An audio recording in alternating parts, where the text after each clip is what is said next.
Hi friends, நான் உங்கள் தமிழ் பேசுகிறேன். இன்றைக்கி நம்ம இந்த வீடியோவில் என்ன பார்க்க போகிறோன்னா, நம்ம விங்ஸ் ஆஃப் ஃபயர் இருக்கு இல்லையா, last story topic first year அந்த கவர்மெண்ட் கொடுத்த புது சிலபஸில் யூனிட் 4 யூனிட் 3ல். ஸோ அதில் வந்து last story wings of fire. இதை வந்து யார் எழுதுனாங்கன்னு பார்த்தீங்கன்னா, நம்ம ஏபிஜே அப்துல் கலாம், டாக்டர் ஏபிஜே அப்துல் கலாம். அந்த சம்மரி, அந்த ஸ்டோரியோட எஸ்ஸே வந்து பார்க்கலாம். ஸோ இந்த 2 டைப் ஆஃப் கொஸ்டின்ஸ் கேட்கலாம் உங்களுக்கு. ஃபஸ்ட் இன்ட்ரொடக்ஷன் வந்து பார்த்தீங்கன்னா, Dr. APJ Abdul Kalam, the former President of India, speaks about his life in his autobiography Wings of Fire. இப்போ வந்து 2 வகை இருக்குது. ஒன்று வந்து ஆட்டோபயோகிராஃபி, இன்னொன்று வந்து பயோகிராஃபி அப்படின்னா நீ இன்னொருத்தவங்களை பற்றி எழுதுறது பயோகிராஃபி, நீ ஒன்றை பற்றி எழுதுறது வந்து ஆட்டோபயோகிராஃபி. ஸோ அப்துல் கலாம் பற்றி எழுதின ஆட்டோபயோகிராஃபி தான் the wings of fire. So இதில் வந்து பார்த்திங்கன்னா இவரோட லைஃப்பை பற்றி சொல்லும், இவரோட சைல்ட்ஹுட்டை பற்றி சொல்லும். இப்போ வந்து நம்மளுக்கு கொடுத்துருக்கிறது வந்து பார்த்திங்கன்னா சாப்டர் 1, 2 and 3. ஓகேங்களா? அந்த இதில் வந்து சைல்ட்ஹுட் வரும், எங்கே எஜுகேஷனல் வரும், எங்கெங்கே படித்தாருன்னு, அப்புறம் எங்கே வேலை பார்த்தாருன்னு சொல்லிட்டு வரும். So the book tells the story of how he went from being a poor South Indian lad to helping India develop its nuclear weapons and then winning the presidency. So இந்த book வந்து எப்படி வந்து அவர் south இந்தியாவில் ஒரு ரொம்ப ஏழை குடும்பத்துலேருந்து பிறந்து இந்தியாவோட டெவலப்மெண்ட்டுக்காக ஒரு நியூக்ளியர் வெப்பன்லாம் க்ரியேட் பண்ணி இந்தியாவோட பிரசிடென்சி வந்து எப்படி வின் பண்ணார் அப்படின்றத பற்றி இந்த ஸ்டோரி வந்து சொல்லுது. This autobiography is divided into 4 sections. இந்த ஆட்டோபயோகிராஃபி வந்து 4 செக்ஷனாக வந்து பிரிச்சிருக்காங்க. The first section covers the early years of Kalam. First section வந்து எதை சொல்லுதுன்னா, கலாமோட ஏர்லி இயர்ஸை பற்றி வந்து சொல்லுது. ஏர்லி இயர்ஸ் அப்படின்னா அவரோட ஃபஸ்ட்டு காலகட்டங்கள், இருந்த காலகட்டங்கள். He has the utmost regard for his mentors, friends and family. So maximum வந்து இது எதை பற்றி சொல்லுதுன்னா, அவரோட மென்டர்ஸ், ஆலோசகர்கள், அவங்களோட நண்பர்கள், அவங்களோட ஃபேமிலியை பற்றி சொல்லுது. His favourite childhood memories are highlighted in this section. So அவரோட குழந்தை பருவத்தில் அவருக்கு பிடிச்ச அந்த ஃபேவரட்டான அந்த மெமரிஸை வந்து இந்த செக்ஷன் வந்து சொல்லும். இதுதான் வந்து இன்ட்ரடக்ஷன். புரிஞ்சுதுங்களா? கண்டிப்பாக உங்களுக்கு புரிஞ்சதுக்குன்னு நம்புகிறேன். நெக்ஸ்ட் வந்து கலாம்ஸோட பேரண்ட்ஸ், அந்த பேராகிராஃப் வந்து பார்க்கலாம். Second paragraph.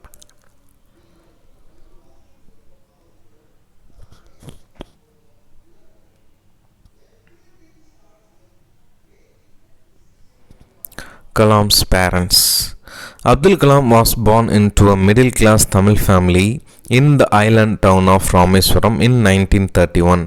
1931 பார்த்தீங்கன்னா நம்ம டாக்டர் ஏபிஜே அப்துல் கலாம் ரொம்ப மிடில் கிளாஸ் ஃபேமிலி, தமிழ் ஃபேமிலியான அந்த ஒரு குடும்பத்தில் வந்து ஒரு தீவாக இருக்கிற ஒரு தமிழ் ஃபேமிலி டவுனில் வந்து ராமேஸ்வரத்தில் வந்து பிறக்கிறாரு.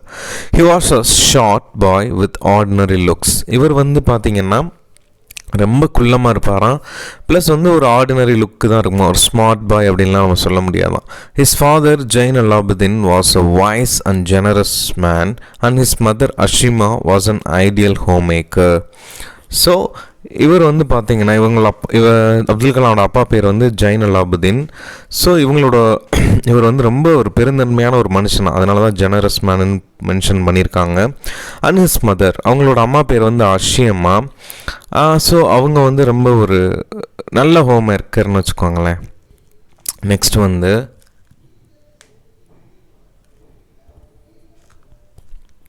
he and his friends lived in their ancestral home. அவங்க எல்லாருமே வந்து ஒரு பேசிக்கான ஒரு ஹவுஸ்லாம் வாழ்ந்துட்டுருக்காங்க. ஒரு போர் பீப்புள் மாதிரி இல்லாமல் மிடில் கிளாஸ்க்கு நடுவில் தான் ஒரு ஹவுஸ் வந்து வாழ்ந்துட்டுருக்காங்க. Though Kalam's parents lacked wealth and education, they were highly charitable and fed several outsiders each day. So இவங்க வந்து ரொம்ப வெல்த்தாகவும் இல்லை, ப்ளஸ் வந்து எஜுகேஷனும் கிடையாது நம்ம அப்துல் கலாமோட பேரண்ட்ஸ்க்கு வந்து. ப்ளஸ் வந்து இவங்க வந்து எப்போயுமே ஒவ்வொரு நாளுமே அந்த தினக்கூலிக்காக வேலைக்கு போய் சம்பாரிச்சிட்டு இருக்காங்க. He grew up in a secure environment. அவர் வந்து ஒரு நல்ல என்விரான்மெண்ட்டில், ரொம்ப பாதுகாப்பான சுற்றுச்சூழலில் தான் வந்து வளர்ந்தார் Abdul Kalam. Both materially and emotionally. So மெட்டீரியலாகவும் வளர்ந்துருக்காரு, எமோஷ்னலாகவும் வளர்ந்துருக்கார். His home town was the central place for pilgrims. இவங்களோட ஹோம் டவுன் இருக்கு இல்லையா, நேட்டிவ் பிளேஸ், அது வந்து பார்த்திங்கன்னா புனித பயண யாத்திரை செய்கிற ஒரு பிளேஸாக இருந்திருக்கு. His house was situated near the famous Shiva temple. So இவரோட வீடு வந்து எங்கே இருக்குன்னா கோயில், அந்த சிவன் கோயில் இருக்கு இல்லையா, அது பக்கத்தில் தான் வந்து இவங்க வீடு இருக்குது. Most people in their neighbourhood were Muslims. இவரோட பக்கத்து வீட்டுக்காரங்க மேக்ஸிமம் வந்து முஸ்லிம்ஸாக தான் இருக்காங்க. He resisted on mark street, lived side by side as a neighbours. So இவர் வந்து அந்த அந்த இவங்களோட ரெசிடென்ஷியல் ஏரியா வந்து அந்த சிவா டெம்பிள் பக்கத்தில் இருக்குது. ப்ளஸ் அந்த தெருவே வந்து பார்த்திங்கன்னா கொஞ்சம் முஸ்லீம்ஸ் நிறைய இருக்குங்களா, மாஸ்க்கும் அங்கே இருக்கும். ப்ளஸ் வந்து ஹிந்துஸ் முஸ்லீம் 2 பேருமே வந்து பார்த்திங்கன்னா சைட் பை சைட் அவங்க ஒற்றுமையாக ஒரே இடத்துல வந்து வாழ்ந்துட்டு இருந்திருக்காங்க. இதுதான் வந்து செகண்ட் பேராகிராஃபோட பாதி. இன்னும் செகண்ட் பேராகிராஃபில் கொஞ்சம் இருக்குது, அதை நான் சொல்லிவிட்டு அதுக்கப்புறம் தேர்ட் பேராகிராஃப் போகிறேன். Okay, the Hindus and Muslims experienced harmony and tranquility. 2 பேர் வந்து ஈக்குவலாக நல்ல ஒரு பயபக்தியாக மத நல்லிணக்கத்தோடு தான், எந்த ஒரு ஜாதி மதம் எதுவுமே பார்க்காம பழகிட்டு இருந்தாங்க அவங்களோட ஏரியாவில். His father and Pakshi Lakshmana Sastri, the temple's high priest, were good friends. நம்ம இவர் இருக்கார் இல்லையா, யார், அப்துல் கலாமோட அப்பா ஜெயின் அலாவுதீன், அவரும் பக்ஷி லக்ஷ்மண சாஸ்திரின்னு சொல்லிட்டு அந்த கோவிலோட பூசாரியும் 2 பேருமே ஃப்ரெண்டாக. ஸோ இது வந்து எதை காமிக்குதுன்னா, அந்த அப்போ ஜாதி மதம் எதுவுமே பார்க்காம பழகிருக்காங்கன்றதை காமிக்குது. தே டாக்ட் அபவுட் ஸ்பிரிச்சுவல் இஷ்யூஸ். அவங்க வந்து ஸ்பிரிச்சுவலில் இருக்கிற இஷ்யூஸை பற்றி பேசுவாங்க, ஸ்பிரிச்சுவலை பற்றி பேசுவாங்கன்னு சொல்கிறாங்க. His father Kalam learned about the importance of prayer and the divine power that can lift individuals from confusion and misery. So Kalam வந்து இதுலேருந்து என்ன கற்றுக்கிட்டாருன்னு பார்த்தீங்கன்னா, நிறைய விஷயங்கள் வந்து கற்றுக்கிட்டாங்க இல்லையா. அது எப்படி வந்து இந்த ப்ரேயர் மூலமாக நம்ம வந்து ஒரு டிவைன் பவரையும், இந்த டிவைன் பவர் எப்படி நம்மளை வந்து ஒரு குழப்ப நிலையில் ப்ளஸ் வந்து ஒரு முடிவெடுக்காத முடியாத சுச்சுவேஷனில் வந்து நம்மளுக்கு ஹெல்ப் பண்ணுது அப்படின்றத அப்துல் கலாம் வந்து இதுலேருந்து கற்றுக்கிட்டாரு. நெக்ஸ்ட் வந்து த சைக்ளோன்னா உங்களுக்கே தெரியும், இது வந்து தேர்ட் பேராகிராஃப் சொல்லிகிட்ருக்கேன். The cyclone வந்து Kalam was just about 6 years old when his father built a sailboat to ferry pilgrims from Rameswaram to Dhanushkodi and back. So இப்போ என்ன ஆகுதுன்னா, ஒரு நிமிஷம்,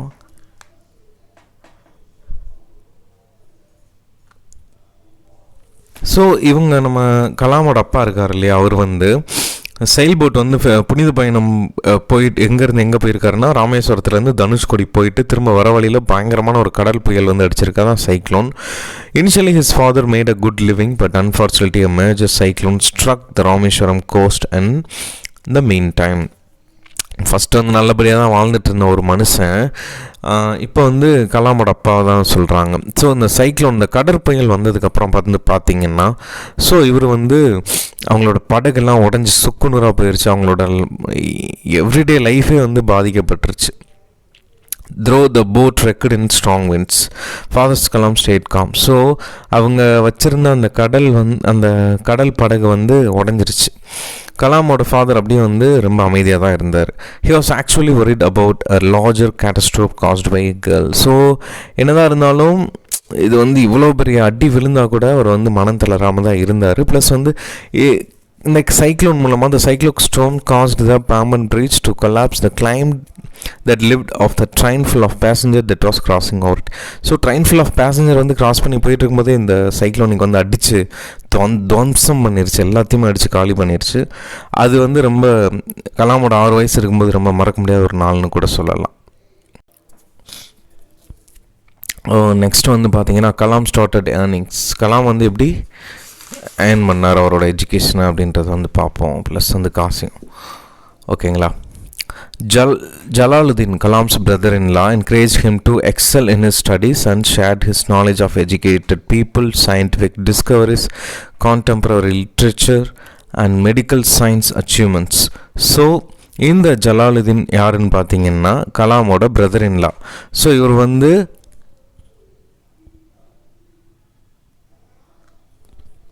கலாமோட படிப்புக்காக ப்ளஸ் வந்து நிறைய இவருக்கு தெரிஞ்ச எஜுகேட்டட் பீப்புளை பற்றி சொல்லியிருக்காரு, சயின்டிஃபிக் டிஸ்கவரிஸை பற்றி, அதாவது அறிவியல் கண்டுபிடிப்புகளை பற்றி சொல்லி கொடுத்துருக்காரு. அப்புறம் வந்து சமகால இந்த இலக்கியத்தை பற்றியும் சொல்லி கொடுத்துருக்காரு, இங்கிலீஷ் தமிழ் எல்லாமே. ப்ளஸ் வந்து மருத்துவ அறிவியல் அதோட அச்சீவ்மெண்ட்ஸ் எல்லாமே சொல்லி கொடுத்துருக்காரு.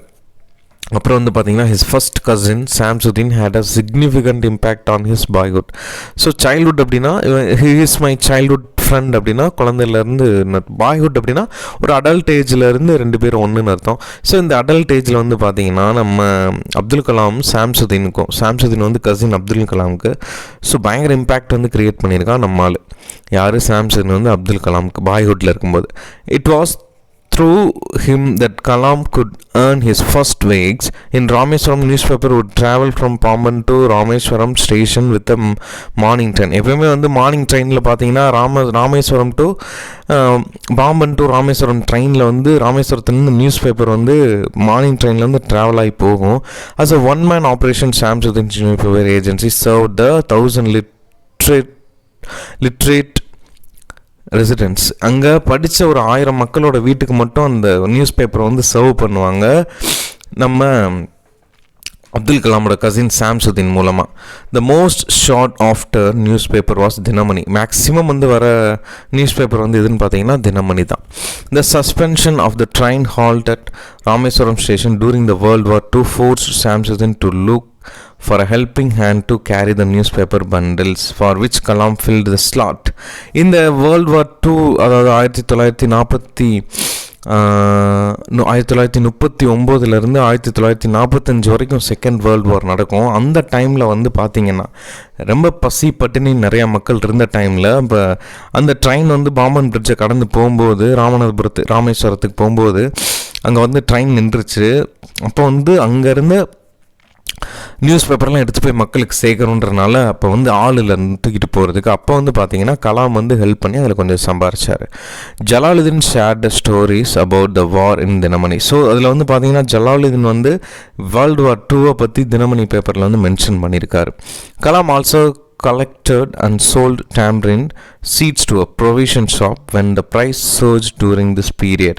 ஸோ இந்த வேர்ல்டு வார் 2 டைமில் வந்து பார்த்தீங்கன்னா எங்கேயும் பசி பட்டினி இல்லையா, எல்லா விலையேற்றம் அதிகமாகிடுச்சு. ஸோ விலையேற்றம் அதிகனால இவர் எப்படி சம்பாரிச்சாருன்னா அந்த நியூஸ் பேப்பர்லாம் போட்டு வர பணத்தை வந்து டேம்ரின் ரைஸ் வாங்கி அதை வந்து மளிகை ஷாப்புக்கு வந்து விற்று அப்புறம் வந்து காசாக்கியிருக்காப்புல, பணமாக்கியிருக்காப்புல நம்மால் Kalam. So okay, next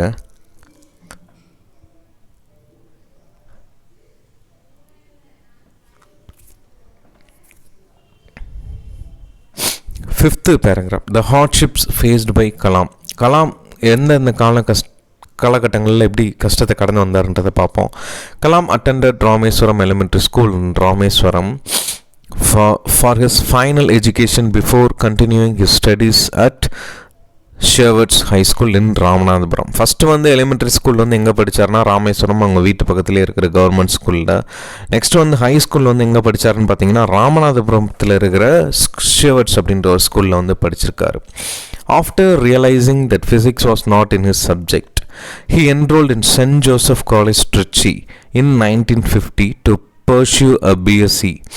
so இவர் வந்து பார்த்தீங்கன்னா இவர் எடுத்த சப்ஜெக்டில் வந்து ஃபிசிக்ஸ் இல்லைன்னு தெரிஞ்சதுக்கப்புறம் வந்து திருச்சியில் இருக்கிற saint Joseph arts and science காலேஜில் வந்து 1950 வந்து பிஎஸ்சி ஃபைனலி வந்து படித்து முடிக்கிறார்.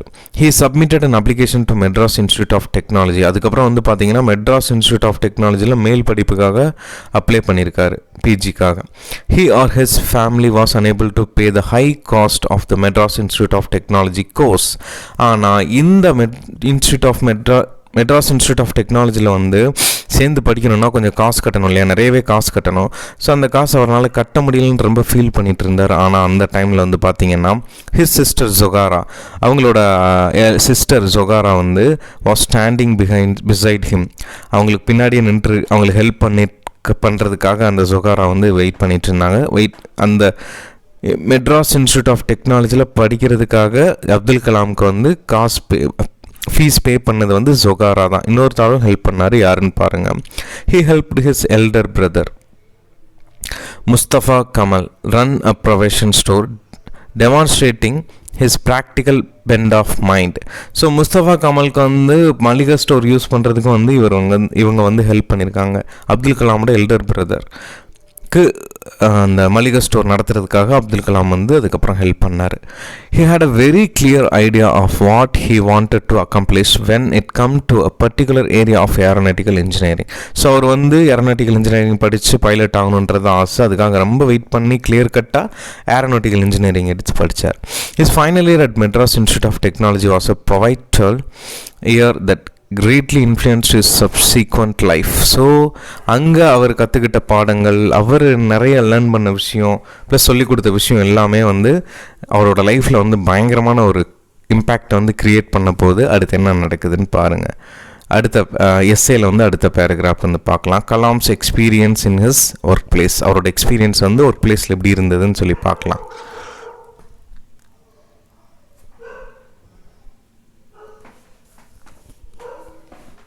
ஸோ கலாம் வந்து எல்லாமே படிப்பு முடிச்சிட்டார் இல்லையா. Kalam's experiences in his work பிளேஸில் வந்து எந்த அளவுக்கு எக்ஸ்பீரியன்ஸ் இருக்குன்னு பார்க்கலாம். Kalam left the Madras institute of technology to work as a trainer for Hindustan aeronautics limited in Bangalore. So இவர் வந்து அவரோட ஒர்க்லாம் முடிச்சதுக்கப்புறம் அந்த இன்ஸ்டியூட் ஆஃப் டெக்னாலஜியில் முடிச்சதுக்கப்புறம் ட்ரைனராக ஹிந்துஸ்தான் ஏரோநாட்டிக்ஸ் லிமிடெட் HAL வந்து பெங்களூரில் வந்து சேர்றாரு. There he collaborated with a team on engine overhauling. So அந்த இன்ஜின் ஓவர்ஹேலிங் டீம் கூட சேர்ந்து ட்ரைனிங் எடுத்துகிட்டு இருக்காரு. ஹி ஹேட் ரிசீவ்டு ட்ரைனிங் இந்த ரேடியல் இன்ஜின் கம்ட்ரம் மெத்தட். ஸோ இவர் வந்து அந்த ரேடியல் இன்ஜின் கம்ட்ரம் மெத்தடை வந்து அங்கேருந்து லேர்ன் பண்ணிக்கிட்டாரு. ஹவெவர் அதுக்கப்புறம் என்னாச்சுன்னா, he was not chosen for the Air Force since he did not meet the requirements for physical fitness. So Abdul கலாம்க்கு வந்து ஃபிசிக்கல் ஃபிட்னஸ் இல்லாதனால ஏர்ஃபோர்ஸில் வந்து சேராமல் இருந்தார். So later in 1950 he was hired as a senior scientific assistant in DTP and PC with the air base pay of just 250 rupees per month.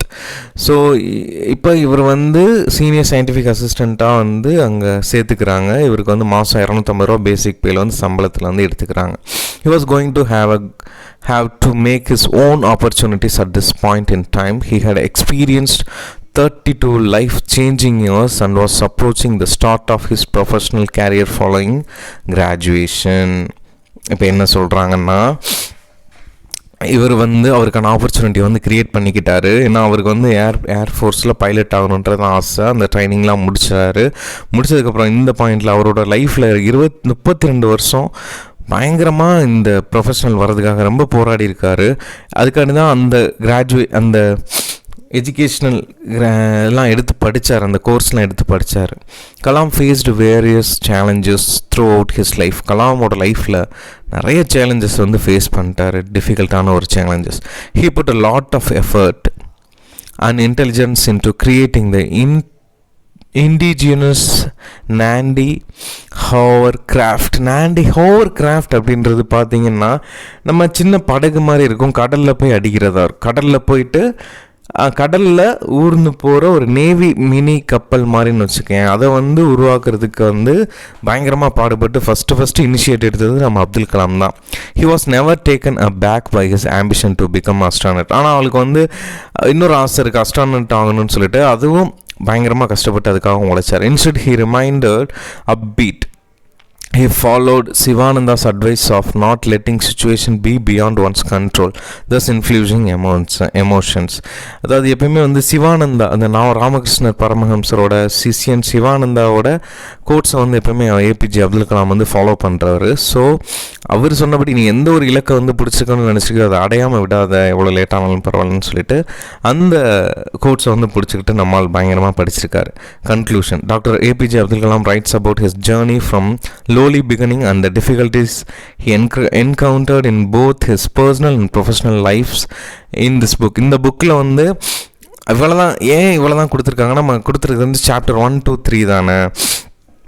So அவரோட லைஃப்பில் அவர் வந்து பார்த்து எல்லாத்தையுமே வந்து நம்மக்கிட்ட சொல்லிட்டாரு. இவரோட சைல்டுஹுட் வந்து இது குறிக்குது. ப்ளஸ் சைல்டுஹுட்லேருந்து இந்த அளவுக்கு வேலை பார்க்குற வரைக்கும் அவர் வந்து என்னென்ன கஷ்டப்பட்டார், எந்தெந்த விஷயங்கள் ரொம்ப டிஃபிகல்ட்டியாக ஃபேஸ் பண்ணி இந்த அளவுக்கு வந்திருக்காருன்றதை இந்த புக் வந்து நம்மளுக்கு சொல்லுது, இந்த சாப்டர்ஸ். ப்ளஸ் வந்து அவரோட பர்சனல் அண்ட் ப்ரொஃபஷனலில் இருக்கிற டிஃபிகல்ட்டிஸை பற்றியும் நம்மளுக்கு சொல்லியிருக்கு. He also talks about the positive thinking ideas that aided in his accomplishment. எப்பவுமே மக்களுக்கு வந்து நல்ல ஐடியாவை சொல்கிறதுல ரொம்ப வல்லவர் வந்து நம்ம ஏபிஜே அப்துல் கலாம் தான். இது யாருக்குமே வராது. ஸோ அந்தளவுக்கு ரொம்ப ஒரு நல்ல மனுஷன். ஒரு நல்ல சோல் அவர் வந்து இழந்துடும். ரொம்ப ரொம்ப கஷ்டமாக தான் இருக்குது மனசுக்கு. சரிங்களா, இவ்வளோ தான் வந்து எஸ்ஏ. இதுக்கப்புறம் நான் 1 வேர்ட் வீடியோ தனியாக போடுறேன். ஸோ இந்த எஸ்ஏ வீடியோ உங்களுக்கு பிடிச்சிருந்துச்சுன்னா லைக் பண்ணுங்கள், ஷேர் பண்ணுங்கள், கமெண்ட் பண்ணுங்கள், மறக்காமல் சப்ஸ்கிரைப் பண்ணிவிட்டு இந்த பெல் ஐக்கான் பட்டன் நீங்கள் கிளிக் பண்ணிவிடுங்க. ஸோ உங்கள் ஃப்ரெண்ட்ஸ்க்கு வந்து ஷேர் பண்ணுங்கள். நிறைய பேர் சப்ஸ்கிரைப் பண்ணாமல் பார்க்குறீங்க, சப்ஸ்கிரைப் பண்ணிவிட்டு பாருங்கள். கண்டிப்பாக நான் ரொம்ப சந்தோஷமாக இருப்பேன். Okay, thank you so much for your love and support. Keep supporting my channel. Thank you.